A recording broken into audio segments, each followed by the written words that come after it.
Hello everyone, তোমরা সবাই কেমন আছো? আশা করছি সবাই ভালো আছো আর আমিও কিন্তু অনেক ভালো আছি। তো দেখো 11টা 26 বাজে সকাল। তো তখন থেকেই কিন্তু ভিডিওটা আমি শুরু করে দিলাম আজকের ব্লগ। আর এই যে তোমাদেরকে বলছিলাম আজকে হচ্ছে রবিবার আর তোমরা ভিডিওটা দেখছো হচ্ছে সোমবার দিনকে দেখছো, মানে নেক্সট দিন দেখতে পাচ্ছ। তো বলেছিলাম না যে বৃষ্টি হয়েছিল, জল তো সেটা তো দেখিয়েছিলাম আর এদিকে বলেওছিলাম যে জল কিন্তু এখন শুকিয়ে গিয়েছে। তো সেটাই একটু তোমাদের সাথে শেয়ার করলাম। দেখতেই পাচ্ছ জল শুকিয়ে গিয়েছে আর সব গাছ কিন্তু মারা গিয়েছে।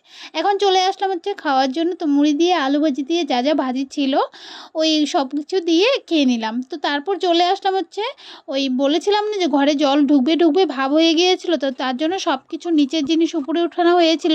তো সে কারণে এরকম কতগুলো জিনিস কয়েকটা উপরে রাখা হয়েছিল, আবার কতগুলো জিনিস এরকম বেগে পেক করে একদম বিছানার উপরে রেখে দিয়েছিলাম। সেগুলো রাখার জায়গাই ছিল না। তারপর এখন তো আর ওরকম বৃষ্টি হবে না, তো সে কারণে সব কিছু আবারও জায়গা মতো রেখে দিলাম। আর এখন চলে গেলাম হচ্ছে ওই রবিবার বললামই তো অনেক কাপড় জমে গিয়েছিলো, যে অনেক মানে নোংরা কাপড় হয়েছিল।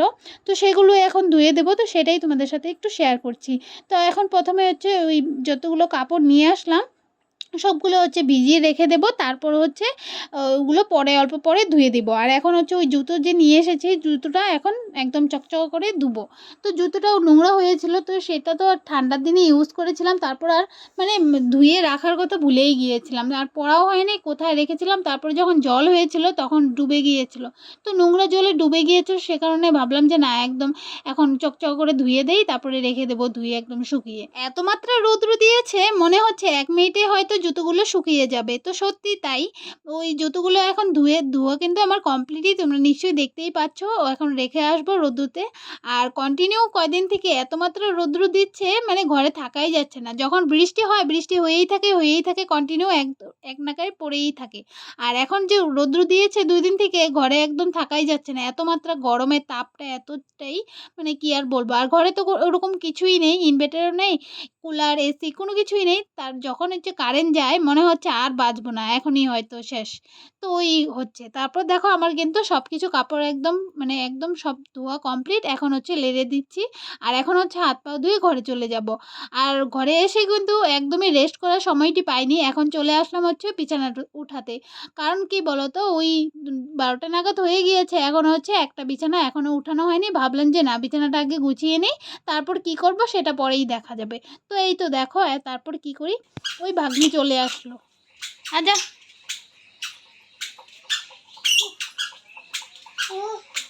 উফ কোনটা বাড়ি হ্যাঁ ঘেমে গেছে গা, দাঁত টিট করতেছে। আসে নাই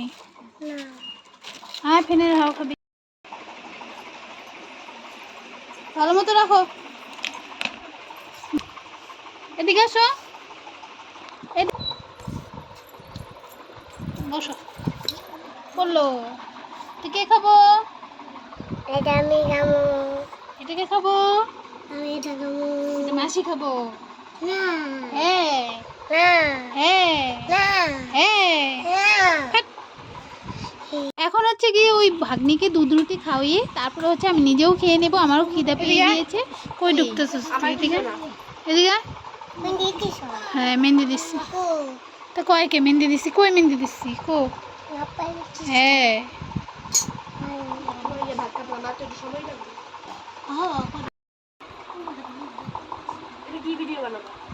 ব্লগ দে, মুখে দে, মুখে দে।